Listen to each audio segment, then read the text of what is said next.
on, I always forget it, on Canada and the migrant crisis. That's why you present and not me. Thank you very much. All right.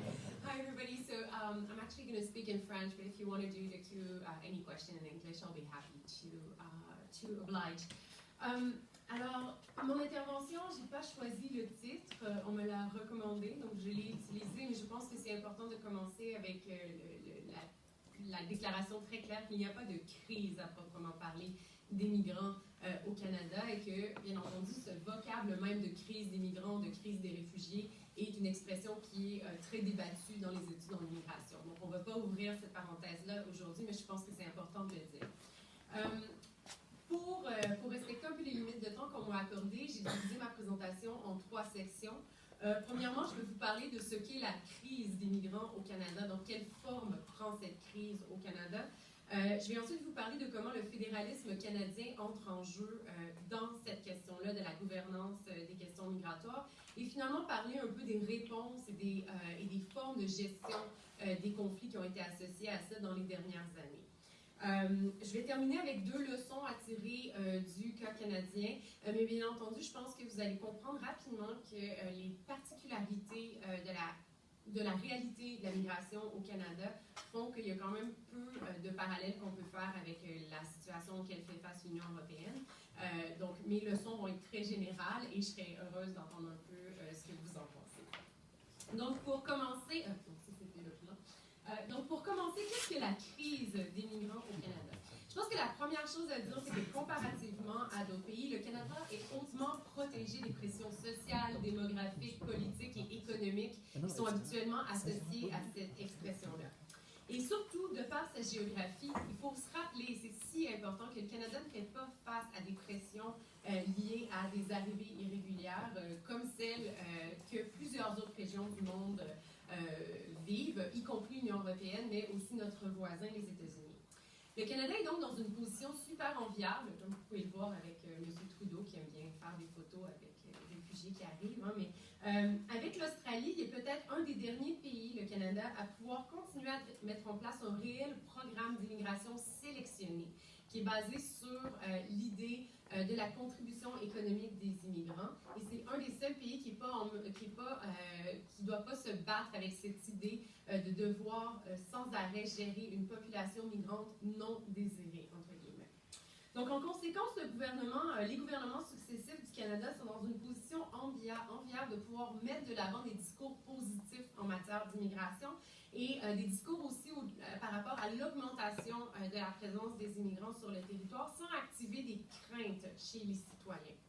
Et dans ce contexte-là, ce qu'on appelle la crise des migrants, ce que moi j'appellerais plus simplement la crise presque structurelle du déplacement des personnes à l'échelle mondiale, c'est incarné de 2 façons au Canada. Mes 2 photos derrière vous parlent de ces incarnations-là. Donc, la première façon dont ça s'est incarné, c'est par la mise en place d'un programme qu'on appelle l'initiative syrienne, ou l'opération syrienne aussi, par laquelle le gouvernement canadien a effectué le réinstallement ou la réinstallation de réfugiés ou de ressortissants de Syrie entre 2015 et 2016. Donc, on avait mis un objectif de 25 000 personnes, et donc déjà, vous pouvez voir qu'au niveau des nombres, c'est absolument risible par rapport à ce que d'autres régions du monde vivent. Au cours de cette période-là, il y a des gens qui sont arrivés au Canada avec le soutien du gouvernement, mais aussi avec le soutien de Canadiens qui les ont supportés. Et la très grande majorité de ces gens-là, justement, ont été en mesure de recevoir des services du gouvernement et ont pu aussi recevoir un statut qui régularise leur situation au Canada. Donc ça, c'est d'un côté. Et la plus nouvelle itération de cette crise-là, c'est la croissance des traversées irrégulières à la frontière canado-américaine qui augmente depuis 2015, bien qu'elle tende à diminuer dans les derniers mois. Ce nombre a atteint un sommet en 2017, alors que près de 20 000 personnes, encore une fois, je parle le jeu des nombres, ont traversé la frontière canado-américaine de façon irrégulière. Et par là, je veux dire qu'elles ne sont pas entrées par un port d'entrée officiel, elles sont passées par un petit chemin ici qui est plus ou moins fermé. Ça représente à peu près 41% des personnes qui sont venues au Canada pour demander un statut d'asile en 2017, et ce nombre vient en descendant, comme je l'ai dit. La raison pour laquelle ça arrive, bien entendu, il y a les politiques américaines, bien entendu, mais il y a aussi la politique qu'on a ou l'entente qu'on a avec les États-Unis, l'entente tiers sur les pays sûrs, qui force les gens à entrer suivant une modalité irrégulière. Donc, malgré leur importance pour la population canadienne, il faut encore une fois souligner que ces incarnations de la crise, je vais arrêter de le faire, mais les airmarks, mais vous comprenez le message, j'espère. Donc, elles sont de relative faible intensité si on les compare à ce qu'a vécu l'Union européenne au cours de la même période. Néanmoins, ces incarnations-là créent des défis pour le fédéralisme canadien et pour les institutions. Puis à cette fin, je vais mettre l'accent sur certains éléments institutionnels et sociologiques qui sont vraiment mis en exergue par ces dynamiques-là. Donc, la première chose au point de vue institutionnel qu'il faut noter, c'est qu'au Canada, l'immigration est une compétence formellement partagée avec une primauté fédérale, mais n'empêche, les provinces ont le droit et la capacité, en théorie, de légiférer et d'être actifs dans ce domaine de compétences-là.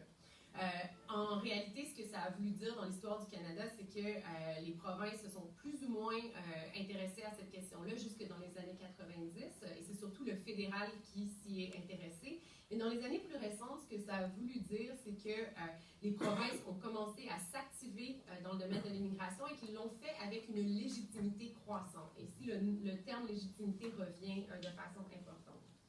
La conséquence de ça, c'est que, contrairement à d'autres fédérations, au Canada, la question de l'immigration et la question de qui doit prendre des décisions en immigration n'a jamais été remise en question dans les cours de justice et n'a jamais été contestée au point de vue politique de façon extrêmement tendue, comme ça a été le cas, par exemple, aux États-Unis. Deuxièmement, cette compétence partagée-là crée un régime qui est relativement flexible et qui permet l'évolution des rôles et de l'interaction entre les gouvernements parce qu'en théorie, encore une fois, on est en mesure des deux côtés de légiférer. Finalement, les provinces ont été en mesure, de par cet espace institutionnel, de créer eux-mêmes leur rôle et de développer eux-mêmes ce qu'ils considéraient comme étant leur domaine de compétence et leur façon d'agir en matière d'immigration. On va voir plus tard que ça a des conséquences importantes.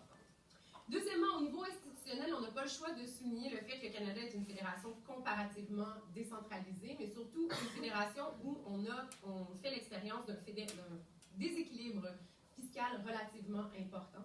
Ce qui veut dire que les provinces ont des compétences très importantes et pas toujours les ressources pour les financer. Et ça devient particulièrement important parce que les provinces vivent dans leur champ de compétences les conséquences de l'immigration, qu'elles soient sélectionnées ou qu'elles ne soient pas sélectionnées. Les nouveaux arrivants vont dans les écoles, qui sont des domaines de compétences provinciaux. Les nouveaux arrivants vont dans les hôpitaux et vice-versa. La conséquence de ce déséquilibre est que les provinces, comme je l'ai dit, en plus de vivre plus directement les conséquences de l'immigration dans leur champ de compétences, ont, comme c'est le cas dans plusieurs autres domaines de compétences, une attente à ce que Ottawa finance les coûts associés à l'immigration. Et cette attente-là est vraiment légitime dans la mesure où, justement, on connaît ce déséquilibre au niveau des ressources. La deuxième conséquence de ça, c'est que les provinces ont plus récemment identifié l'immigration et surtout le nombre de personnes qui peuvent arriver dans les provinces comme une façon d'augmenter les ressources qu'elles reçoivent du gouvernement. Donc, des provinces particulièrement, on va le voir dans quelques minutes, comme les provinces atlantiques où on a un problème de population, utilisent l'immigration comme une façon de recevoir plus de support financier du gouvernement fédéral. Troisièmement, la dimension plus sociologique du fédéralisme canadien qui touche à la crise des migrants, c'est vraiment la distribution inégale de l'immigration dans le territoire. Donc, je vous ai préparé 3 cartes. C'est ma première expérience à faire des cartes, donc je vous demande d'être patient avec moi. Donc, je vous ai fait, premièrement, une carte qui vous montre un peu la distribution de l'immigration totale au Canada en 2017. Ça exclut les territoires, mais comme vous pouvez le voir, c'est très concentré autour de 2 provinces, l'Ontario, la Colombie et le Québec, pour ensuite aller vers l'Alberta et la Saskatchewan. Les 4 provinces atlantiques reçoivent presque pas de nouveaux arrivants. Et bien entendu, on pourrait discuter de l'impact de la taille de ces provinces et de la population de ces provinces, mais ce que j'aimerais que vous notiez ici, c'est vraiment la variation considérable. Le fait que l'immigration, c'est pas du tout la même expérience d'un endroit à un autre. Même chose au niveau des réfugiés, donc des réfugiés qui sont reçus et qui entrent de façon régulière au Canada. On peut voir encore encore une fois, que c'est une expérience particulièrement du Canada central, avec l'Ontario et le Québec. Et si je touche plus particulièrement à la question des demandeurs d'asile depuis le Canada, et ça c'est une mesure proxy pour les personnes qui passent à la frontière de façon irrégulière, vous pouvez voir que c'est particulièrement une réalité au Québec et en Ontario. La conséquence de ça, il y en a plusieurs, mais une conséquence qui est particulièrement importante au Canada, c'est que, contrairement à d'autres fédérations, par exemple en Allemagne, où il y a eu un effort de redistribution, c'est très difficile pour les provinces canadiennes de créer des fronts communs, parce que leurs expériences d'immigration sont tellement différentes, leurs intérêts en matière d'immigration sont tellement différents qu'elles n'arrivent jamais à travailler ensemble pour essayer de changer la politique fédérale. Et ça renforce aussi cette distribution-là une croyance en l'importance du rôle fédéral en matière de redistribution des immigrants. Donc, cette idée qu'il y a une légitimité de la part du gouvernement fédéral à tenter de combattre cette dynamique-là où les gens s'installent particulièrement au Canada central. Ça se fait par le biais de programmes multiples. Donc, comment est-ce que cette crise est gérée maintenant au sein du fédéralisme canadien? On l'a vu incarné de deux façons en matière de relations intergouvernementales. Premièrement, ce qu'on a vu, c'est qu'on a vu les provinces compétitionner pour accueillir des réfugiés syriens. Alors, vraiment, ça peut être surprenant, mais surtout des provinces qui ne reçoivent pas beaucoup de nouveaux arrivants se sont vraiment mobilisées pour essayer de convaincre le gouvernement fédéral d'envoyer les réfugiés sélectionnés par le gouvernement fédéral vers leur juridiction. Et ça s'est vraiment fait par le biais de relations entre les gouvernements et par le biais des médias. Donc, ça a été un espèce de conflit assez positif. Ça n'a pas été très, très visible, mais n'empêche, c'est important de le noter. Deuxièmement, on a vu un conflit un peu plus fort ressortir quand il est de la question, par rapport à la question de la compensation de l'Ontario et du Québec pour l'arrivée de populations irrégulières dans leur province. Ici, ça s'est vraiment plutôt joué au niveau des relations intergouvernementales plus classiques et ça a pris vraiment deux formes. Premièrement, la question de quel genre de compensation financière ces provinces-là devraient recevoir, mais deuxièmement, des pressions plus diplomatiques pour essayer de convaincre le gouvernement fédéral de rompre l'entente avec le gouvernement américain qui crée finalement ce problème-là. Donc, dire, vous devriez finalement, le gouvernement fédéral, changer votre relation et vos politiques avec le gouvernement américain.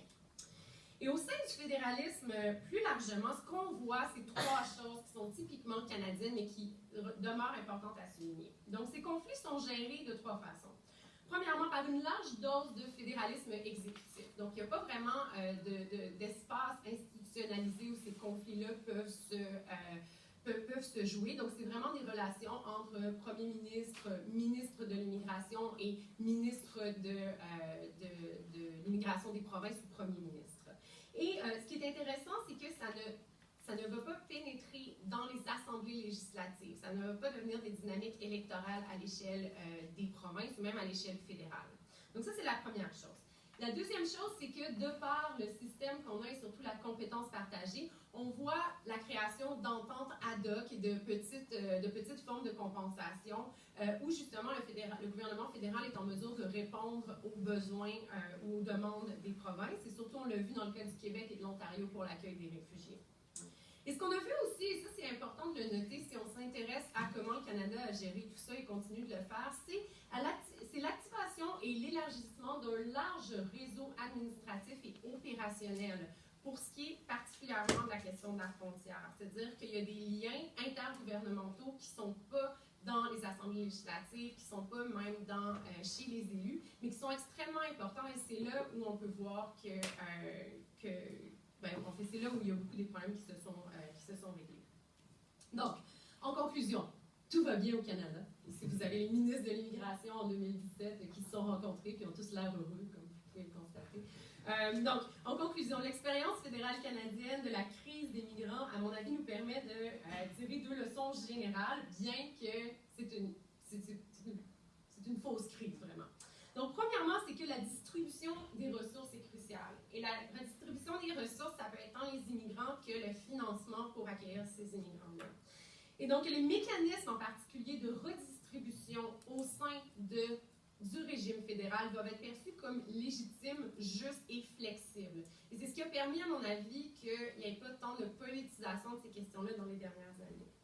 Et la deuxième leçon, c'est qu'en l'absence de conditions qui permettent le partage des fardeaux entre gouvernements, et j'aime pas cette expression-là, mais c'est la meilleure traduction que j'ai au niveau de sharing the burden, mais je trouve que les immigrants, c'est pas un fardeau, c'est important de le dire. C'est qu'en l'absence de conditions qui permettent ce partage, une structure centralisée qui est perçue comme étant légitime, ici le gouvernement fédéral, est nécessaire pour l'action collective. Parce que c'est vraiment juste par une confiance des gouvernements, et par confiance, je veux dire, il n'y a pas tant de confiance que ça, mais quand même une confiance. Donc c'est seulement par la présence d'un gouvernement central ou d'une structure centrale, elle pourrait aussi être une administration centrale perçue comme légitime, qu'on réussit à avoir l'action collective, mais qu'on réussit surtout à empêcher la course vers le bas. Parce que c'est ce qu'on aurait pu voir au Canada, c'est-à-dire une dynamique où l'Ontario et le Québec, bon, je ne vais pas parler de l'élection qui vient d'arriver, mais généralement, l'Ontario et le Québec diraient, ben nous, on ferme complètement nos services et on n'accepte pas et on essaie d'envoyer les gens à l'extérieur. On n'a pas vu ça, et ça, je pense qu'on peut en particulier l'expliquer par cette confiance relative envers une structure centrale. Donc, c'est tout. Merci.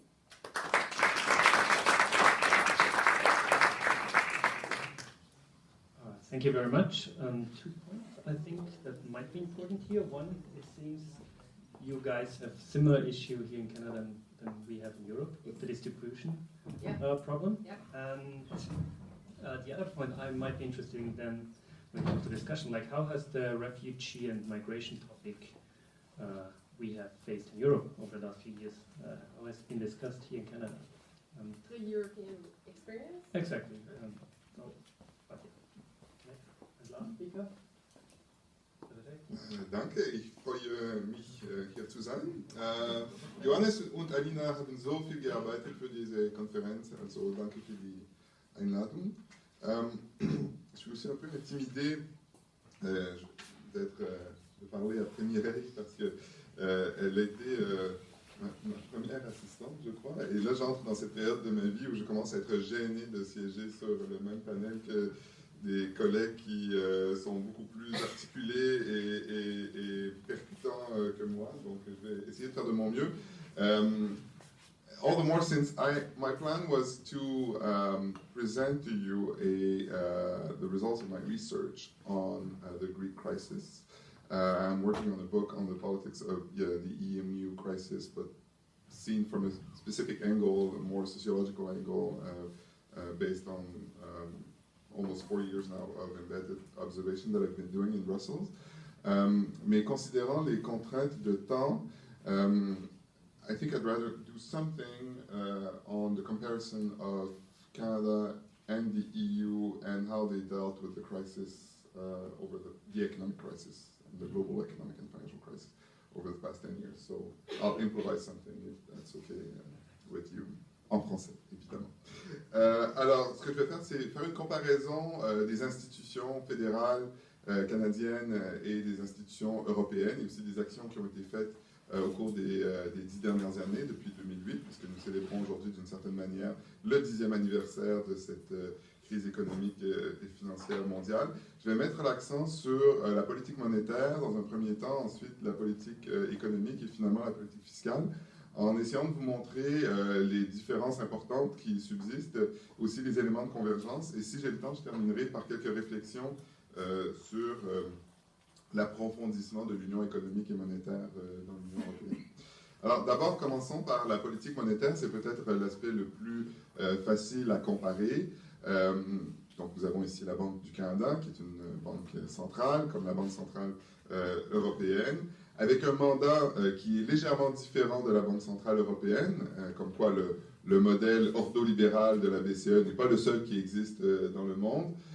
Oui, nous avons une banque indépendante, mais avec un objectif d'inflation qui est le même que celui de la Banque centrale européenne, autour de 2%, mais en même temps avec d'abord une dimension politique légèrement plus assumée, puisque le mandat de la Banque du Canada est rediscuté à tous les 5 ans avec le Parlement, donc il y a toujours la possibilité en principe de changer les objectifs de la Banque centrale, ce qui n'est évidemment pas le cas dans l'Union européenne et ce qui a été un problème très important dans l'Union européenne, puisque la Banque centrale, au début de la crise de 2008, n'était pas en mesure d'intervenir sur les marchés, n'était pas en mesure de déroger de son sacro-saint objectif de la stabilité des prix, ce qui a entraîné, de l'avis de la plupart des économistes aujourd'hui, une réaction trop tardive, trop modeste, qui a aggravé la crise en Europe et qui a aussi retardé la reprise, alors que du côté nord-américain, il y avait une reprise beaucoup plus vigoureuse, beaucoup plus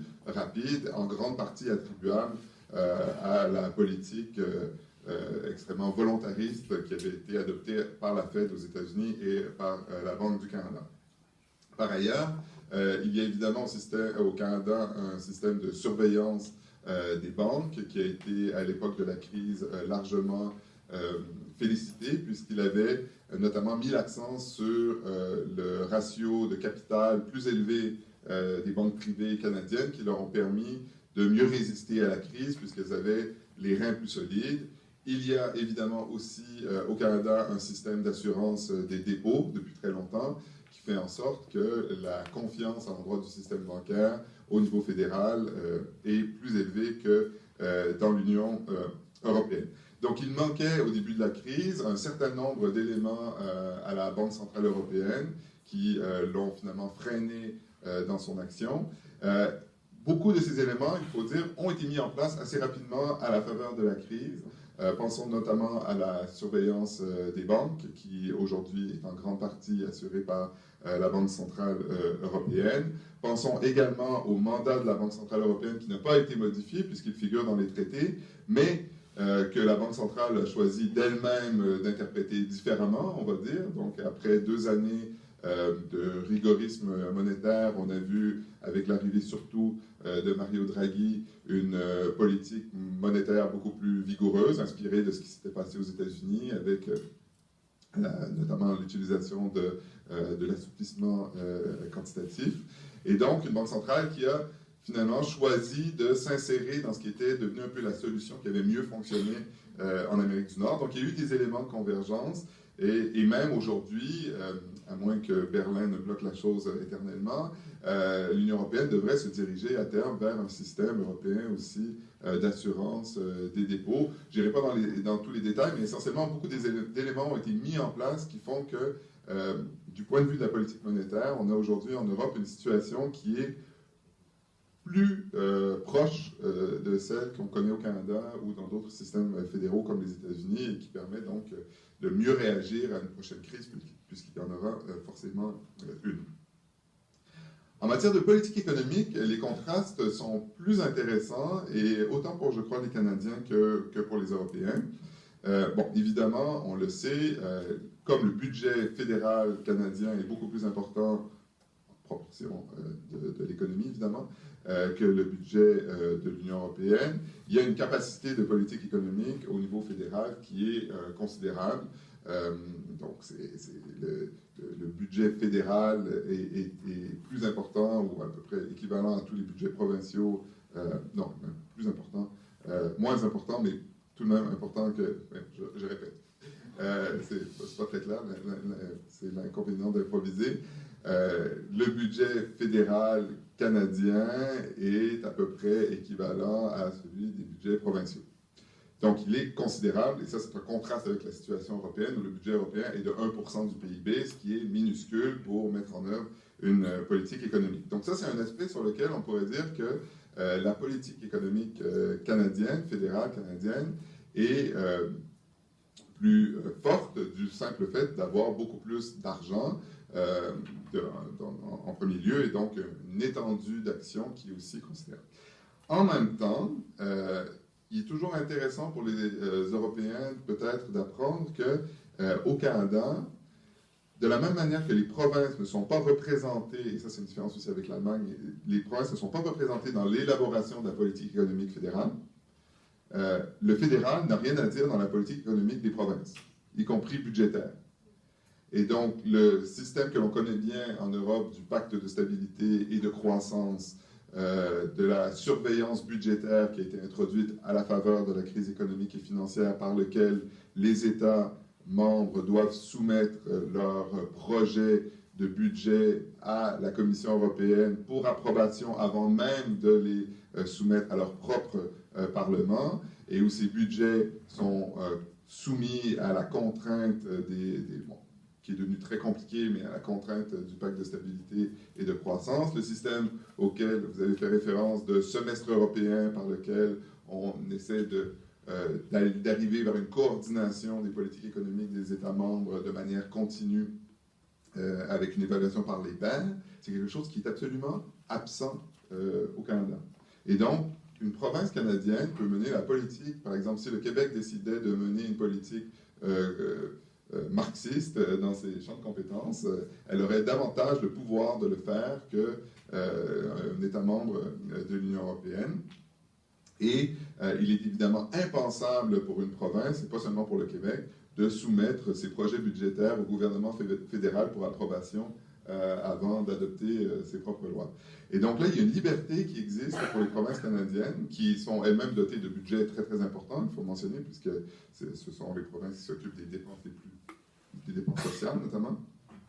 Donc là, il y a une comparaison qui, à mon avis, mérite d'être approfondie parce que finalement, il y a eu une espèce de fétichisation depuis les années 90 en Europe de l'idée selon laquelle le budget des États membres devait absolument être contraint par le pacte de stabilité, que sinon ça entraînerait des conséquences absolument catastrophiques pour l'intégrité de la zone euro. En fait, on ne sait pas vraiment. Et l'exemple canadien aurait plutôt tendance à démontrer que certaines provinces, prenons l'Ontario par exemple, qui il y a quelques années faisait des déficits de 7-8% du PIB, sans que ça n'affecte de manière catastrophique l'état de l'économie canadienne. Donc là, je n'encourage pas nécessairement à la dépense exagérée, mais c'est intéressant de constater qu'il y a vraiment une espèce de tabou en Europe sur l'autonomie en matière de politique économique des États membres, qui n'existe pas nécessairement au Canada.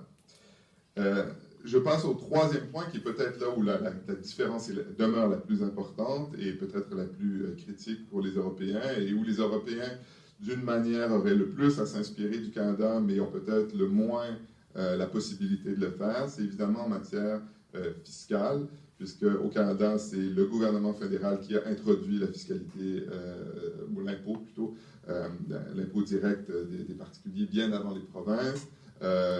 C'est le gouvernement fédéral qui récolte, à part au Québec, l'essentiel des impôts, pas des taxes, ça c'est différent. Les taxes sont plus provinciales encore aujourd'hui. Et il y a des mécanismes de redistribution à l'intérieur de la Fédération canadienne qui sont très importants, qui existent depuis la fin des années 50. Donc c'est ce qu'on appelle la péréquation, qui permet de redistribuer entre les provinces les plus riches et les provinces les plus pauvres un certain nombre de ressources, ce qui manquait évidemment cruellement à l'Union européenne au moment de la crise de 2008 et qui manque toujours au sein de l'Union européenne.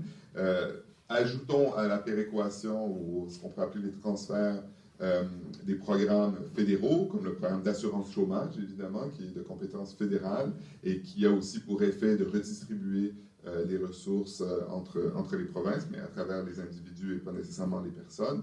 Et évidemment, une capacité d'investissement public aussi au niveau fédéral qui est non négligeable. Alors, de ce point de vue, il y a quand même des choses à dire. C'est que oui, l'Europe est très très loin de cette situation. En même temps, il ne faut pas exagérer les transferts au Canada, qui sont à moins de 2% du PIB. Donc, il ne faudrait pas nécessairement quintupler le budget européen pour arriver à quelque chose qui ressemble à des transferts qui ont un impact sur la capacité des provinces à livrer les services publics.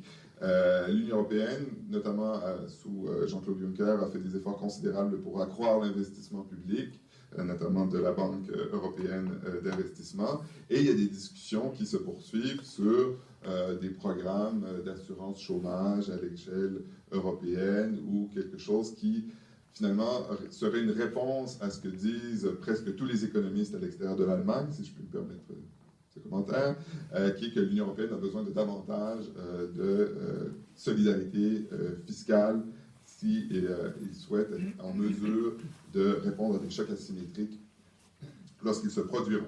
Alors, je vais conclure sur ces questions d'approfondissement, justement, Le défi qui s'est posé au cours des 10 dernières années, c'était celui de trouver un équilibre entre la réduction du risque et le partage du risque. Donc ici, je ne parle pas de fardeau, mais de risque économique. Et énormément d'efforts ont été investis dans la réduction du risque. Donc, je vous passe tous les pactes, les two-packs, les six-packs, les traités de stabilité, de coordination et de gouvernance, mais qui ont eu pour objectif essentiellement de réduire l'endettement public le plus possible et le risque systémique que peut poser l'endettement privé également. Et il y avait cette espèce d'attente